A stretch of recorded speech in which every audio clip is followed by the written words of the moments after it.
Alors, honorable Juvénal Monouveau, qu'est-ce qu'on peut retenir de vos entretiens avec le président Jean-Pierre Bemba? Nous sommes les groupes de 13 personnalités congolaises, acteurs politiques, acteurs de la société civile. Nous avons lancé l'appel le 11 juillet 2020 en vue d'un consensus sur les matières électorales, sur les réformes électorales. Et parmi les personnalités à rencontrer, il y a les responsables des partis politiques.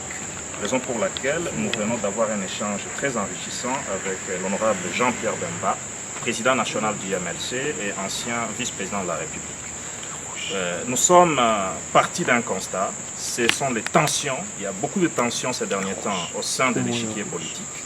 Et en toile de fond, c'est la question du processus électoral.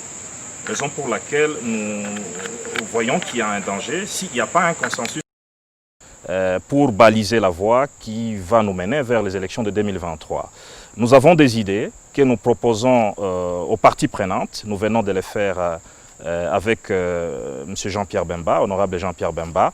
Nous avons été reçus par le président de la République, nous avons été reçus par le Premier ministre, nous avons échangé avec la Commission électorale nationale indépendante et nous allons continuer à échanger avec d'autres personnalités responsables des partis politiques, de la majorité comme de l'opposition et des responsables de la société civile pour qu'ensemble nous puissions arriver à une synthèse qui nous aidera à asseoir, construire ces consensus. Le consensus, ça veut dire la confiance mutuelle, pour éviter la violence préélectorale et post-électorale, pour mitiger les risques de violence et pour garantir des élections apaisées en 2023. Quel est son point de vue par rapport à votre action et quelles sont les propositions concrètes? Il est ouvert, il a qualifié notre initiative de bonne initiative et il nous a partagé ses contributions aussi. Parmi ces contributions, c'est par rapport notamment aux contentieux électoraux. Je ne vais pas rentrer ici dans le détail. Et nous lui avons promis d'intégrer sa suggestion et de travailler avec un point focal. Parce que les autres responsables des partis devront nous désigner aussi leurs points focaux pour qu'ensemble nous puissions peaufiner les idées, mettre les idées ensemble et voir dans quelle mesure nous trouverons des voies et moyens pour dégager justement ces consensus. Les alliés de la MOCA estiment que votre démarche vise à résoudre une seule crise, pourtant la crise semble être globale. Comment vous répondez? Des rencontres pour résoudre la crise d'une manière globale ont déjà eu lieu dans ce pays. Et nous savons qu'elles ont été depuis 60, des conclaves, des conférences nationales, des dialogues entre Congolais ont déjà eu lieu dans ce pays.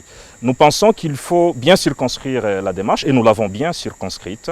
Il s'agit ici de réformes électorales. C'est très important d'harmoniser les vies, par exemple sur les scrutins électoraux, d'harmoniser les vies. Il y a des questions importantes comme le CEI, la question du CEI, la question des suppléants, des choix de suppléants et tant d'autres. Je ne vais pas rentrer dans le détail. Il y a un cahier des charges qui a été préparé quant à ça, que nous partageons avec tous nos interlocuteurs et nous avons voulu circonscrire la question. Si nous abordons, comme on dit, qui trop embrasse mal étreint, nous risquerions de ne pas arriver à de bonnes conclusions. Jean-Pierre Bemba est membre de la MOCA. Est-ce que vous avez parlé avec lui de l'adhésion des autres leaders de la MOCA ou il a parlé à titre individuel de l'MLC? Nous l'avons vu en sa qualité de président du MLC, du Mouvement de libération du Congo, et nous verrons les autres responsables des partis politiques, qu'ils soient du FCC, qu'ils soient du CACH, qu'ils soient de la MOCA. Vous étiez avec le Premier ministre, la CENI, Jean-Pierre Bemba, c'est quoi la prochaine étape? Nous allons vous la faire connaître incessamment. Nous avons un agenda que nous sommes en train d'exécuter.